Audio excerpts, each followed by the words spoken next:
Print media ಮತ್ತು electronic ಮೀಡಿಯಾದ ಗೌರವಾನ್ವಿತ ಸದಸ್ಯರಿಗೆ ರಾಜ್ಯ ಒಕ್ಕಲಿಗರ ಸಂಘ ಮತ್ತು ಸಂಘಟನೆಗಳ ವತಿಯಿಂದ ಧನ್ಯವಾದಗಳನ್ನು ತಿಳಿಸಲಿಕ್ಕೆ ಬಯಸ್ತಾ ಇದ್ದೇವೆ. ಇವತ್ತು ರಾಜ್ಯ ಒಕ್ಕಲಿಗರ ಸಂಘದ ಸಭಾಭವನದಲ್ಲಿ ಪತ್ರಿಕಾಗೋಷ್ಠಿಯನ್ನು ಕರೆದಿರ್ತಕ್ಕಂಥ ಒಂದು ಉದ್ದೇಶವನ್ನು ಈಗಾಗಲೇ ಸೋಷಿಯಲ್ ಮೀಡಿಯಾದ ಮೂಲಕ ಕೂಡ ಎಲ್ಲರಿಗೂ ಕೂಡ ತಿಳಿದಿದೆ ಅಂತ ನಾನು ಭಾವಿಸಿದ್ದೇನೆ.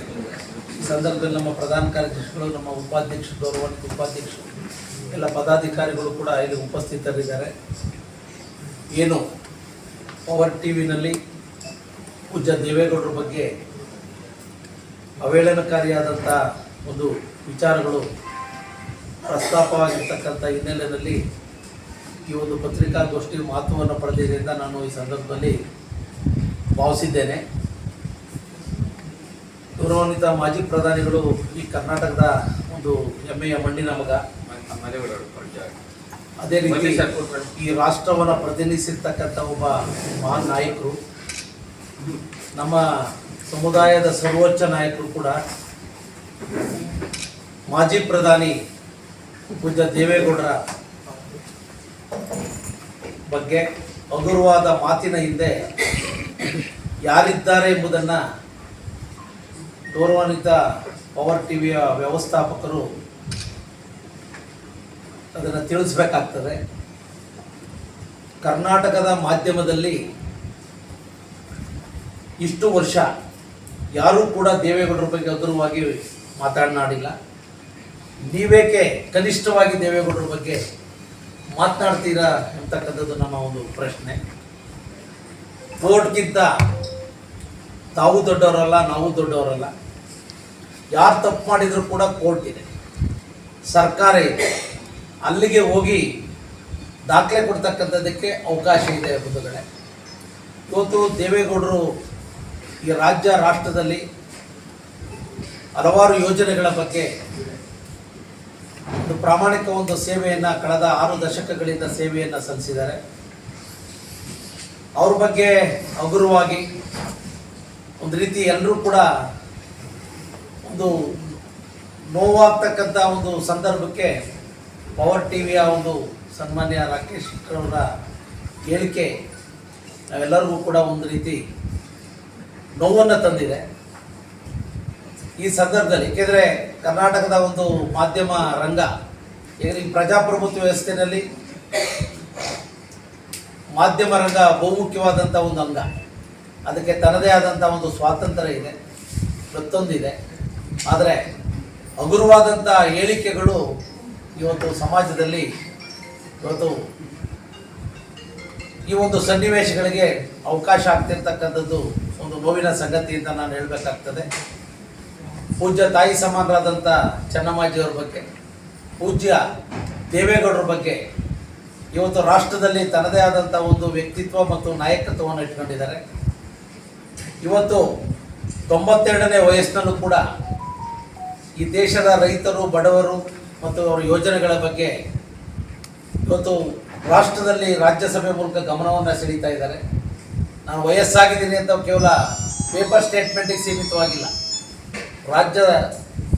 ರಾಜ್ಯಸಭೆಯಲ್ಲಿ ಕೂತು ಈ ರಾಷ್ಟ್ರದ ಹಲವಾರು ಯೋಜನೆಗಳ ಬಗ್ಗೆ ಮಾನ್ಯ ಉಪಾಧ್ಯಕ್ಷರ ಮೂಲಕ ಮಾನ್ಯ ಪ್ರಧಾನಮಂತ್ರಿಗಳಿಗೆ, ಸರ್ಕಾರಕ್ಕೆ ಒಂದು ಸೂಕ್ತ ಸಲಹೆ ಮಾರ್ಗದರ್ಶನವನ್ನು ನೀಡ್ತಿರ್ತಕ್ಕಂಥ ಒಂದು ಹಿನ್ನೆಲೆಯಲ್ಲಿ ನಾವು ಕೂಡ ಹೇಳ್ತಕ್ಕಂಥದ್ದಿಷ್ಟೇ, ಈ ಥರ ಅವಹೇಳನಕಾರಿ ಹೇಳಿಕೆಗಳನ್ನು ನಿಲ್ಲಿಸಬೇಕು ಅನ್ನೋದು ನಮ್ಮ ರಾಜ್ಯ ಒಕ್ಕಲಿಗ ಸಂಘದ ಆಗ್ರಹ. ಇಂಥ ಒಬ್ಬ ಮಹಾನ್ ನಾಯಕರಿಗೆ ಯಾರು ಈ ಥರ ಅವಹೇಳನಕಾರಿ ಹೇಳಿಕೆಗಳನ್ನು ನೀಡ್ತಕ್ಕಂಥದ್ರ ಹಿಂದೆ ಯಾರ್ಯಾರ್ದು ಮರ್ಮ ಇದೆ ಅನ್ನೋದು ಕೂಡ ತಿಳಿಬೇಕಾಗ್ತದೆ ಅಂತಕ್ಕಂಥದ್ದನ್ನು ಕೂಡ ನಾವು ಈ ಸಂದರ್ಭದಲ್ಲಿ ಹೇಳಲಿಕ್ಕೆ ಬಯಸ್ತಾ ಇದ್ದೇವೆ. ನಮ್ಮ ರಾಜ್ಯ ಸಂಘಕ್ಕೂ ಕೂಡ ಸಹಸ್ರಾರು ದೂರವಾಣಿ ಕರೆಗಳು, ಏಕೆಂದರೆ ಏನು ಮಾಡ್ತಾ ಇದ್ದೀರಾ, ಇಷ್ಟೊಂದೆಲ್ಲ ಬರ್ತಾ ಇದ್ರು ಕೂಡ ಏನು ಮಾಡ್ತಿದ್ದೀರಿ, ನಿಮ್ಮ ನಿಲುವೇನು ಅನ್ನೋದ್ರ ಬಗ್ಗೆ ಕೂಡ ನಮಗೆಲ್ಲ ಪ್ರಶ್ನೆ ಆಗಿದೆ. ಇವತ್ತು ಸಂಘಟನೆ ಎಲ್ಲ ಮುಖಂಡರುಗಳು ಕೂಡ ಇಲ್ಲಿ ಬಂದಿದ್ದಾರೆ. ಈ ಥರ ಅವಹೇಳನಕಾರಿ ಹೇಳಿಕೆಗಳನ್ನು ನಿಲ್ಲಿಸದೆ ಹೋದರೆ ಮುಂದೆ ರಾಜ್ಯ ಮಟ್ಟದಲ್ಲಿ ಸಮುದಾಯದ ಒಂದು ದೊಡ್ಡ ಸಭೆಯನ್ನು ಕೂಡ ಆಯೋಜನೆ ಮಾಡಿ ಮುಂದಿನ ನಡೆಯನ್ನು ನಾವು ನಡಿಬೇಕಾಗಿದೆ. ಈ ಮೂಲಕ ಏಕೆಂದರೆ ಮಾನ್ಯ ವ್ಯವಸ್ಥಾಪಕರಿಗೆ, ಪವರ್ ಟಿವಿ ವ್ಯವಸ್ಥಾಪಕರಿಗೆ ಆಗ್ರಹ ಪಡಿಸ್ತಕ್ಕಂಥದ್ದು, ಇನ್ನು ಮುಂದೆ ಇಂಥ ಹೇಳಿಕೆಗಳಿಗೆ ಅವಕಾಶವನ್ನು ನೀಡಬಾರದು ಅಂತ ರಾಜ್ಯ ಆಗ್ರಹಿಸ್ತದೆ. ಏಕೆಂದರೆ ಸಮಾಜದ ಅಂಕು ಡೊಂಕುಗಳನ್ನು ಅಭಿವೃದ್ಧಿ ದೃಷ್ಟಿನಲ್ಲಿ ಒಳ್ಳೆ ಮಾರ್ಗದಲ್ಲಿ ಹೋಗ್ತಕ್ಕಂಥದ್ದಕ್ಕೆ ಮಾಧ್ಯಮ ರಂಗ ಬಹುಮುಖ್ಯವಾದಂಥ ಒಂದು ಅಂಗವಾಗಿದೆ. ಆದರೆ ದೇವೇಗೌಡರು ಎಂದೂ ಕೂಡ ಯಾವ ಮಾಧ್ಯಮದ ಬಗ್ಗೆನೂ ಕೂಡ ಹಗುರವಾಗಿ ಯಾವತ್ತೂ ಕೂಡ ಮಾತನಾಡಿಲ್ಲ. ಇವನ್ ಪವರ್ ಟಿವಿ ಬಗ್ಗೆನೂ ಕೂಡ ಅವ್ರು ಯಾವತ್ತೂ ಕೂಡ ಹೇಳಿಕೆಗಳನ್ನು ಕೂಡ ನೀಡಿಲ್ಲ. ಏಕೆಂದರೆ ಇನ್ನು ದೊಡ್ಡ ದೊಡ್ಡ ರಾಷ್ಟ್ರ ಮಟ್ಟದ, ರಾಜ್ಯ ಮಟ್ಟದ ಎಲೆಕ್ಟ್ರಾನಿಕ್ ಮೀಡಿಯಾಗಳಿದೆ.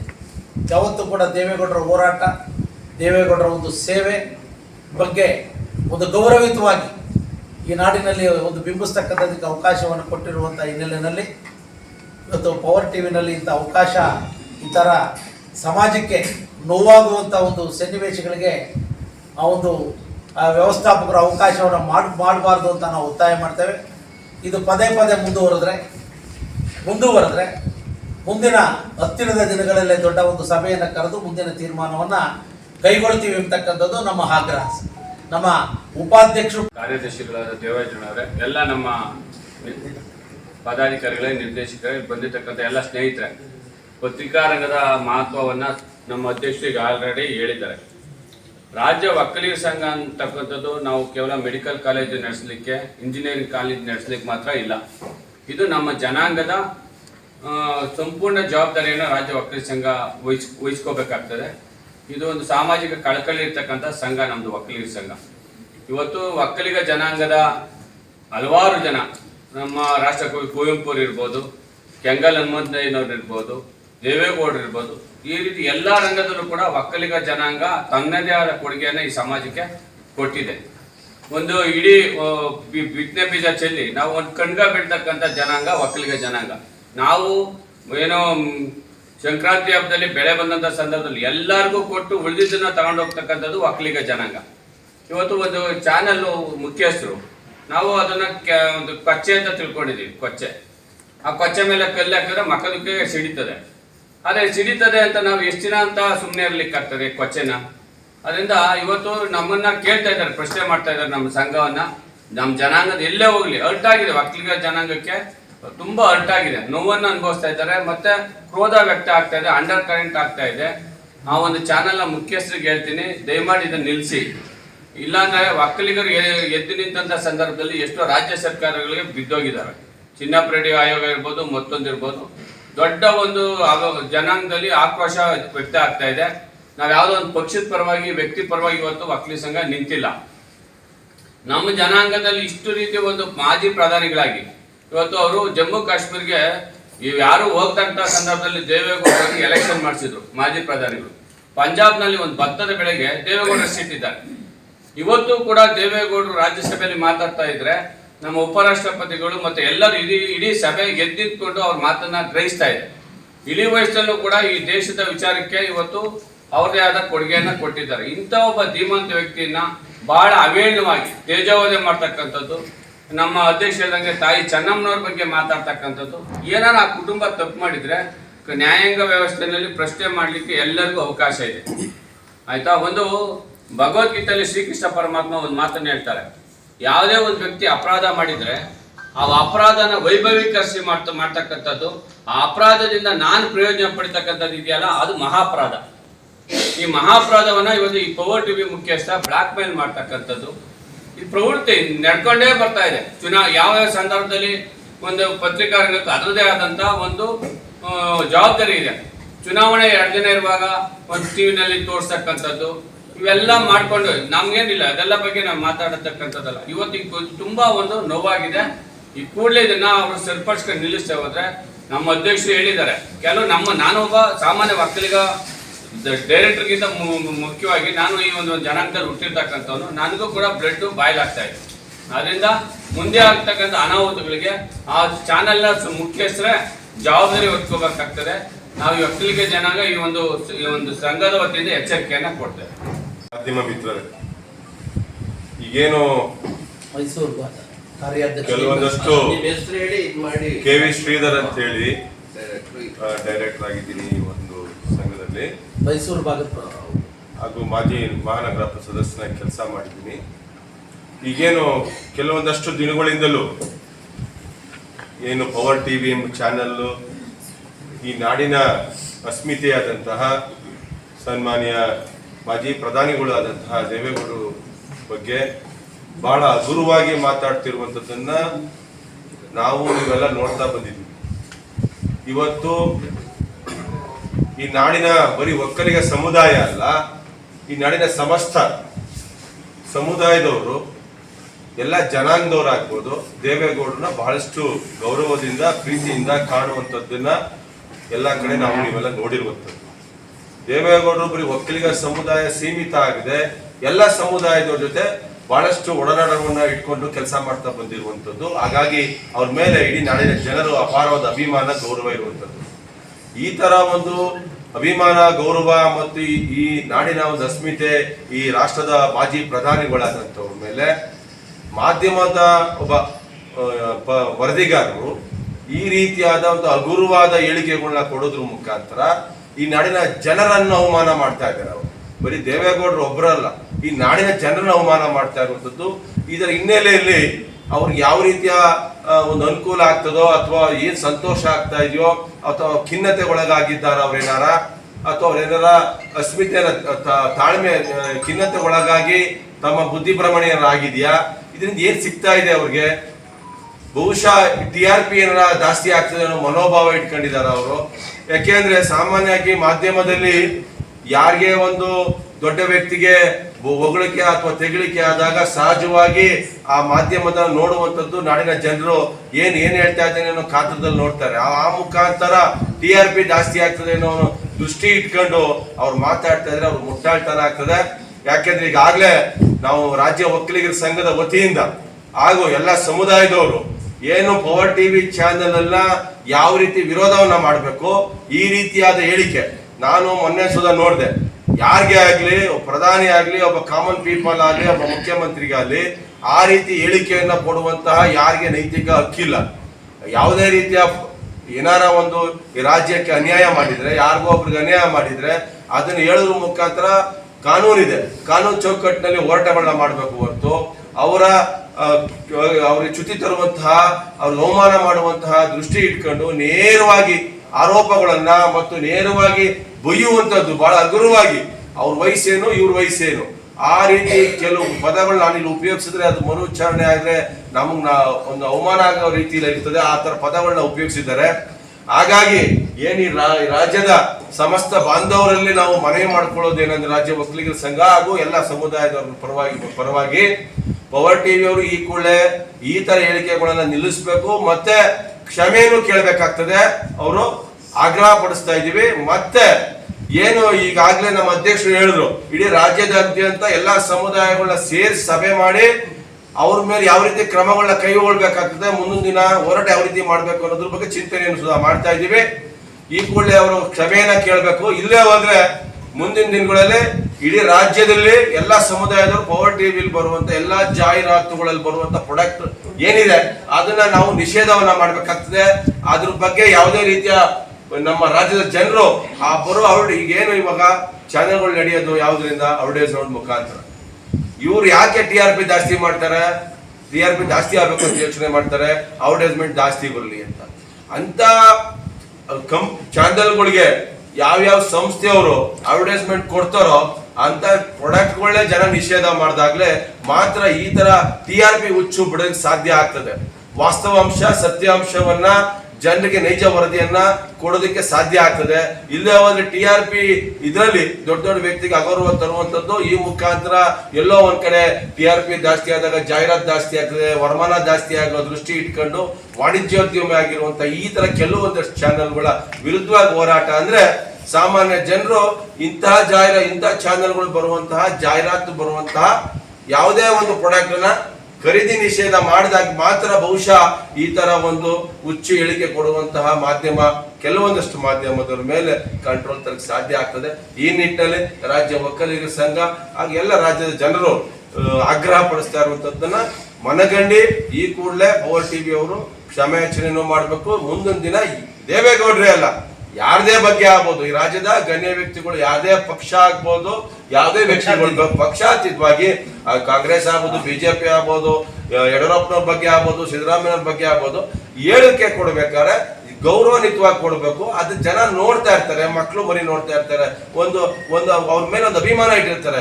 ಅಭಿಮಾನಕ್ಕೆ ಧಕ್ಕೆ ಬಂದಾಗ ಭಾವನೆಗಳು ಬದಲಾಗ್ತದೆ. ಅದರಿಂದ ಕಾನೂನು ಚೌಕಟ್ಟಿಂದ ಹೊರಗೋಗ್ಬಿಡ್ತಾರೆ.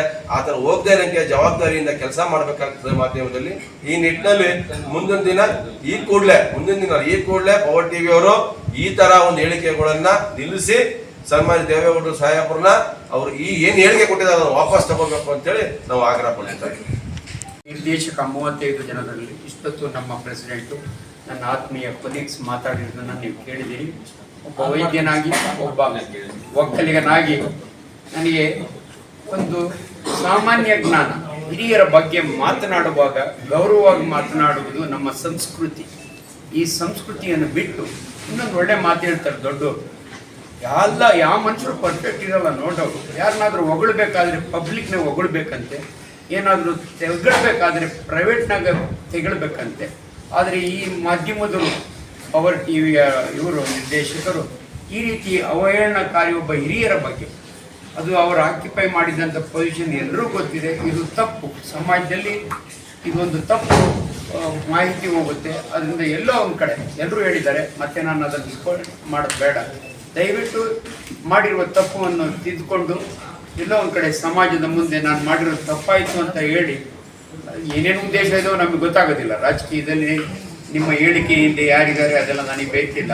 ಒಟ್ಟು ನಮ್ಮ ಕಮ್ಯುನಿಟಿಯ ಹಿರಿಯರಾದಂಥ, ಇದುವರೆಗೂ ಯಾರೂ ಆ ಪೊಸಿಷನ್ ಕೂತ್ಕೊಳ್ತಿದಂಥ ಗಣ್ಯರಿಗೆ, ಅವರ ಫ್ಯಾಮಿಲಿಗೆ ಈ ರೀತಿಯ ಪದ ಉಪಯೋಗಿಸೋದು ತಪ್ಪು. ದಯವಿಟ್ಟು ಇದನ್ನು ನೀವು ತಿದ್ದುಕೊಳ್ಳಿ. ಹಿರಿಯರು ನಮ್ಮ ಸಂಘ ಇದೆ, ನಮ್ಮ ಅಧ್ಯಕ್ಷರು, ಸೆಕ್ರೆಟರಿ ಇಲ್ಲೇ ಕುಳಿತಿದ್ದಾರೆ. ಆಲ್ರೆಡಿ ನಿಮ್ಗೆ ವಾರ್ನ್ ಮಾಡಿದ್ದಾರೆ.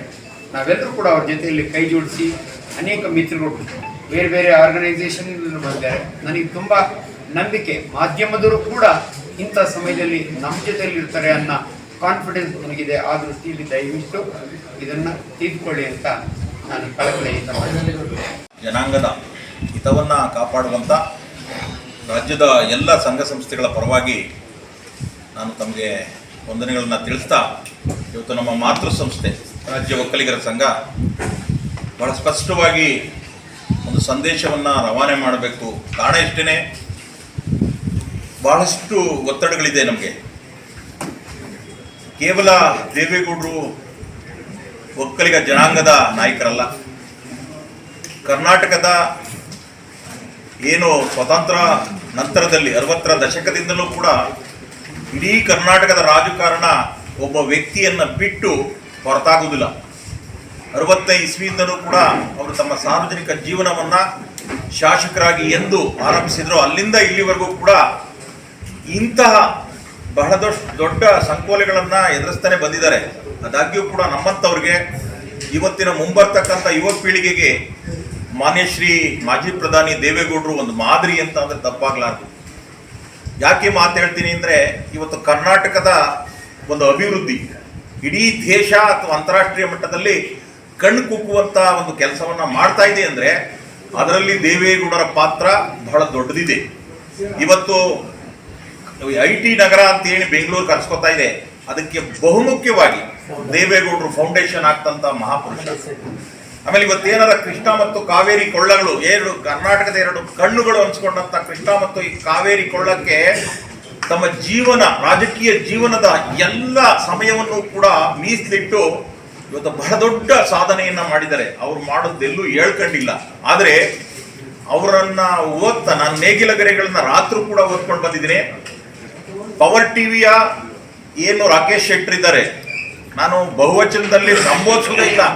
ಯಾಕೆ ಅಂತಂದ್ರೆ ಅಂತ ನೀಚ ಆತ. ಇವತ್ತು ಸೋಷಿಯಲ್ ಮೀಡಿಯಾದಲ್ಲಿ, ಸಾಮಾಜಿಕ ಜಾಲತಾಣದಲ್ಲೂ ಕೂಡ ಎಂಥ ಚಾರಿತ್ರ್ಯ ಮಹಾನ್ ಪುರುಷ ಅಂತೇಳಿ ಇವತ್ತಿದೆ. ಆದಾಗ್ಯೂ ನಾನು ಒಬ್ಬ ಪತ್ರಕರ್ತನಾಗಿ 35 ವರ್ಷದಿಂದ ಕೆಲಸ ಮಾಡಿದ್ದೀನಿ. ಆದರೆ ಒಬ್ಬ ಪತ್ರಕರ್ತನಿಗೆ ಒಂದು ಸಾಮಾಜಿಕ ಜವಾಬ್ದಾರಿ ಅನ್ನೋದಿರ್ತದೆ. ಒಬ್ಬ ಪತ್ರಕರ್ತನಿಗೆ ಮಿರರ್ ಇದ್ದಂಗೆ ಇರ್ಬೇಕು ಅವನು. ಇವತ್ತು ರಾಜಕಾರಣಿಗಳಿರ್ಬೋದು, ಕಾರ್ಯಾಂಗ ಇರ್ಬೋದು, ಕೆಲಸ ಏನ್ ಮಾಡ್ತಾ ಇದೆ, ಅದರಿಂದ ಆಚೆನೂ ಕೂಡ ನ್ಯಾಯಾಂಗ, ಕಾರ್ಯಾಂಗ, ಶಾಸಕಾಂಗ, ಇದ್ರ ಮೂರರಿಂದ ಆಚೆ ಕೂಡ ಒಂದು ಬಹಳ ಜವಾಬ್ದಾರಿಯುತವಾದ ಅಂಗ ಅಂತ ಅಂದ್ರೆ ಅದು ಮಾಧ್ಯಮ ರಂಗ. ಅದರ ಜವಾಬ್ದಾರಿಯನ್ನೇ ಮರೆತು ಕಾಸಿಗಾಗಿ ಸುದ್ದಿ ಮಾಡ್ತಾ ಇದ್ದಾನೆ ಅನ್ನುವಂತ ಸಾಮಾನ್ಯನಿಗೆ ಗೊತ್ತಾಗ್ತದೆ. ಇಂತಹ ವ್ಯಕ್ತಿ ಇದನ್ನ ಮಾಡಬಾರ್ದಾಗಿತ್ತು, ಯಾರ ಮೇಲಾರ ಮಾಡ್ಕೊಂಡಿರ್ಲಿ. ಇವತ್ತು ಮಾನ್ಯ ಕುಮಾರಸ್ವಾಮಿ ಅವರು ಕೂಡ ಇಂಥ ಅನೇಕ ವಿಚಾರಗಳನ್ನ ಎದುರಿಸ್ತಾ ಇದ್ದಾರೆ. ಅವ್ರಿಗಿನ್ನೂ ಶಕ್ತಿ ಇದೆ, ಅವ್ರಿನ್ನೂ ಸಕ್ರಿಯವಾದಂಥ ಒಂದು ಗುದ್ದಾಡೋ ಮನೋವೃತ್ತಿ ಕುಮಾರಸ್ವಾಮಿ ಅವರಿಗೆ. ನೇರವಾಗಿ ಕುಮಾರಸ್ವಾಮಿ ಅವ್ರ ಜೊತೆ ನಿಮ್ಗೆ ಏನಾರ ತಾಕತ್ತಿದ್ರೆ ಗುದ್ದಾಡಿ, ನಾವು ಬೇಡ ಅನ್ನೋದಿಲ್ಲ. ಆದರೆ ಮಾನ್ಯ 92ರ ಏರು ಪ್ರಾಯದ ಬಹುಮುಖ ವ್ಯಕ್ತಿತ್ವದ ಈ ನಾಡಿಗೆ 24 ಗಂಟೆ ರಾಜಕಾರಣಿ ಅಂತ ಎಲ್ಲ ಪಕ್ಷಾತೀತವಾಗಿ ಕರೆಸ್ಕೊಂಡಂಥವ್ರು ಕೇವಲ ಕರ್ನಾಟಕ ಅಲ್ಲ, ಇಡೀ ಭಾರತದ ಉದ್ದಗಲಕ್ಕೂ ಒಂದು 4-5 ಅವರು ಇದ್ದಂಥ ಸೀಮಿತ ಅವಧಿನಲ್ಲಿ ಏನೋ ಬಾಂಗ್ಲಾ ಮತ್ತೆ ನಮಗಿದ್ದಂತಹ ನದಿ ನೀರಿನ ಮರಕ್ಕ ಒಪ್ಪಂದ ಇರ್ಬೋದು, ಕಾಶ್ಮೀರದ ವಿಚಾರ ಇರ್ಬೋದು, ಕಾವೇರಿ ಕೊಳ್ಳದ ನೀರಾವರಿ ಯೋಜನೆಗಳು, ಆರಂಭದ 60ರ ದಶಕದಲ್ಲಿ ಒಬ್ಬ ಸಾಮಾನ್ಯ ಸ್ವತಂತ್ರ ಅಭ್ಯರ್ಥಿಯಾಗಿ ಶಾಸಕರಾಗಿ ಗೆದ್ದು ಬಂದರೂ ಕೂಡ ಖಾಸಗಿ ನಿರ್ಣಯವನ್ನ ವಿಧಾನಸೌಧದಲ್ಲಿ ಮಂಡಿಸಿದ ಏಕೈಕ ಮಹಾಪುರುಷ ದೇವೇಗೌಡರು ಸೀಮಿತ ಆಗಿಲ್ಲ. ಪಕ್ಷಾತೀತವಾಗಿ ಈ ಮೇರು ವ್ಯಕ್ತಿತ್ವವನ್ನ ಆರಾಧಿಸುವಂತಹ ಮತ್ತೆ ಗೌರವಿಸುವಂತ ಜನ ಇದ್ದಾರೆ. ಹಾಗಾಗಿ ಸ್ನೇಹಿತರೆ, ಇವತ್ತು ಈ ಕೂಡಲೇ ನಿಲ್ಲಬೇಕು. ನಾವು ಇಡೀ ಸಂಘಟನೆಗಳ ಒಕ್ಕೂಟದ ಪರವಾಗಿ ಮಾತೃ ಸಂಸ್ಥೆ ಏನು ಆದೇಶವನ್ನ ಕೊಡ್ತದೆ, ಏನು ಮಾತುಗಳನ್ನ ಆಡ್ತದೆ, ಏನು ತನ್ನ ಪ್ರತಿಧ್ವನಿಯನ್ನ ಗೂಡಿಸ್ತದೆ ಅಂತ ಅಷ್ಟೇ ಕಾಯ್ತಾ ಇದ್ದೋ. ಬಹಳ ದೊಡ್ಡ ಮಟ್ಟದ ಪ್ರತಿಭಟನೆಯನ್ನ ಈತ ಎದುರಿಸಬೇಕು. ಇವರಿಂದ ಯಾರು ಇರ್ಲಿ, ಆಳ್ತಾ ಇರ್ತಕ್ಕಂಥ ಪಕ್ಷ ಕಾಂಗ್ರೆಸ್ ಇರ್ಲಿ, ಅವ್ರು ಯಾರು ಬರಲ್ಲ. ಇವತ್ತು ಇಡೀ ಮಾಧ್ಯಮ ರಂಗಕ್ಕೆ ಕಪ್ಪು ಮಸಿಯನ್ನ ಬಳಿತಾ ಇದ್ದಾನೆ ಈತ. ಈ ಕೆಲಸ ಯಾಕೆ ಬೇಕಾಗಿತ್ತು? ಒಬ್ಬ ಪತ್ರಕರ್ತರ ಜವಾಬ್ದಾರಿನ ಇದು? ಒಬ್ಬ ಮೇರು ವ್ಯಕ್ತಿತ್ವದ ಮೇಲೆ ಮಸಿಯನ್ನ ಬಳಿಯುವಂಥದ್ದು. ಒಬ್ಬ ದೇವೇಗೌಡರಂತಹ ಶ್ರೀಸಾಮಾನ್ಯ ರೈತನ ಮಗ ಈ ಮಟ್ಟಕ್ಕೆ ಒಬ್ಬ PLD ಬ್ಯಾಂಕ್ನ ಸದಸ್ಯರಾಗಿ, ಖಾಸಗಿ ಒಬ್ಬ ಸ್ವತಂತ್ರ ಅಭ್ಯರ್ಥಿಯಾಗಿ, ಒಬ್ಬ ಶಾಸಕರಾಗಿ, ಅಪೋಸಿಷನ್ ಪಾರ್ಟಿ ಲೀಡರ್ ಆಗಿ 21 ವರ್ಷಗಳ ನಂತರ ಇವತ್ತು ಗೆದ್ದವರೆಲ್ಲ ನಾಳೆಗೆ ಮಂತ್ರಿ ಆಗ್ಬೇಕು ಅಂತಾರೆ. ದೇವೇಗೌಡರು ಪ್ರಪ್ರಥಮವಾಗಿ ಮಂತ್ರಿ ಆಗ್ಬೇಕಂದ್ರೆ 21 ವರ್ಷ ಕಾದವ್ರೆ. ಇವತ್ತು ಕರ್ನಾಟಕದ ಅಸ್ಮಿತೆಯನ್ನ ಕಾಪಾಡಲಿಕ್ಕೋಸ್ಕರ ಏಕೈಕ ಪ್ರಾದೇಶಿಕ ಪಕ್ಷವೊಂದನ್ನ ಕಟ್ಟಿ ಇವತ್ತು ಗಟ್ಟಿಯಾಗಿ ಕರ್ನಾಟಕದಲ್ಲಿ ನಿಲ್ಲಿಸುವಂತ ಛಾತಿ ಯಾರಿಗಿದೆ? ಲಂಕೇಶು, ಪ್ರೊಫೆಸರ್ MD ನಂಜುಂಡಸ್ವಾಮಿ ಅಂತವರು, ಯಾರ್ಯಾರೋ ಬಂದು ಬಂಗಾರಪ್ಪನಂತವರು ಯಾರ್ಯಾರೋ ಪ್ರಯತ್ನ ಮಾಡೋ ಆಗಿಲ್ಲ. ಆದ್ರೆ JDS ಅದರ ಆಗುಹೋಗುಗಳು, ಅದರ ಸ್ವರೂಪಗಳು ಏನೇ ಇದ್ರೂ ಕೂಡ ಕರ್ನಾಟಕಕ್ಕೆ ಕಾವೇರಿ ಮತ್ತು ಕೃಷ್ಣಾ ಕೊಳ್ಳದ ನೀರಾವರಿ ವಿಚಾರ ಇರ್ಬೋದು, ಕನ್ನಡಿಗರ ಉದ್ಯೋಗದ ವಿಚಾರ ಇರ್ಬೋದು, ಕನ್ನಡ ನಾಡಿನ ಸಮಗ್ರ ಅಭಿವೃದ್ಧಿಯಲ್ಲಿ ಆಗ್ತಾ ಇರ್ತಕ್ಕಂಥ ಅನ್ಯಾಯವನ್ನ ತಡಿಬೇಕಾದ್ರೆ ಗಟ್ಟಿಯಾದಂಥ ಒಂದು ಪ್ರಾದೇಶಿಕ ಪಕ್ಷ ಬೇಕು ಅಂತ ಕಟ್ಟಿ ನಿಲ್ಲಿಸಿದಂತ ಕನ್ನಡದ ಅಸ್ಮಿತೆಯನ್ನು ಅವಮಾನಗೊಳಿಸುವುದು ಒಂದೇ, ಸಮಗ್ರ ಕನ್ನಡಿಗರೆಲ್ಲರೂ ಅವಮಾನಗೊಳಿಸುವುದು ಒಂದೇ. ಈ ಕೂಡಲೇ ಈ ತೇಜೋವಧೆ ನಿಲ್ಲಬೇಕು. ನಿಲ್ಲಿಲ್ಲ ಅಂದ್ರೆ ಉಗ್ರವಾದಂಥ ಪ್ರತಿಭಟನೆಯನ್ನ ಅವನು ಮಿಲಿಟರಿನಾರ ಹಾಕೊಳ್ಳಿ, ಈ ಸರ್ಕಾರ ಎಂಥದೇ ಪೊಲೀಸ್ ಪ್ರೊಟೆಕ್ಷನ್ ಕೊಡ್ಲಿ, ಹೋರಾಟ ಮಾಡೋಕೆ ನಾವು ಸಿದ್ಧ ಇದ್ವಿ. ನೀವೇನಾದ್ರೂ ದೇವೇಗೌಡರು ಅವ್ರ ಕುಟುಂಬನೋ ಅಥವಾ ಇನ್ನೊಬ್ರು ಯಾರಾಗಲಿ ಏನಾದ್ರೂ ಅಪರಾಧ ಮಾಡಿದ್ರೆ ಕಾನೂನಿದಾವೆ, ಕೋರ್ಟ್ಗಳಿದಾವೆ, ಕೊಡಿ, ಕಂಪ್ಲೇಂಟ್ ಕೊಡಿ. ನಾನು ಕೂಡ ಬೀದಿಲಿ ಹುಚ್ಚನಾಯಿ ತರ ಬೊಗಳಿದ್ರೆ ಮಾಧ್ಯಮ ಅನಿಸ್ಕೊಳ್ಳಲ್ಲ. ನೀವು ಅದಕ್ಕೆ ಸಮಾನ ಆಗ್ತಾ ಇದ್ರಿ.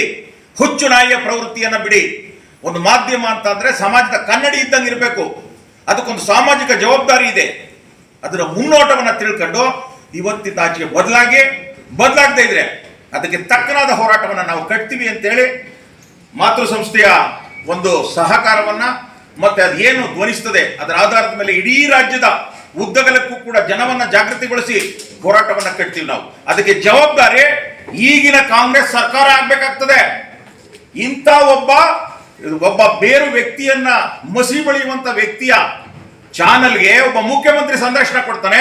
ಈಗ ಇರ್ತಕ್ಕಂಥ ಅನೇಕ ಕ್ಯಾಬಿನೆಟ್ ಸದಸ್ಯರು ಹೇಳಿಕೆ ಕೊಡ್ತಾರೆ. ಏನಂತ ದೊಡ್ಡ ಬಿದ್ದೋಗುವಂತ ಪರಿಸ್ಥಿತಿ ಇತ್ತ ಈ ಚಾನೆಲ್ಗೆ ಅಂದರೆ ಇದರ ಹಿಂದೆ ಇರೋರು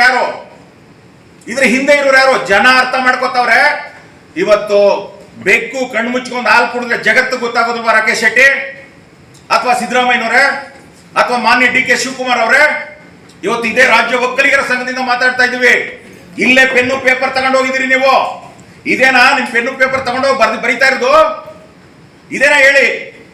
ಒಕ್ಕಲಿಗರ ಸಂಘದಲ್ಲಿ ಬಂದು ಮಾತು ಕೊಟ್ಟು ಒಂದು ಸಾರಿ ಗೆಲ್ಸಿ ಸಮುದಾಯಕ್ಕೆ ಸಾಕ್ಷಿ ಗುಡ್ಡೆಯನ್ನ ನಿಲ್ಲಿಸ್ತೀನಿ ಅಂತ ಹೇಳಿದ್ರಲ್ಲ, ಒಂದು ಈ ಸಮುದಾಯದ ಮೇರು ವ್ಯಕ್ತಿತ್ವಕ್ಕೆ ಮಸಿ ಬಳಿಯಿದೆ ನಿಮ್ಮ ಸಾಕ್ಷಿ ಗುಡ್ಡೆನಾ?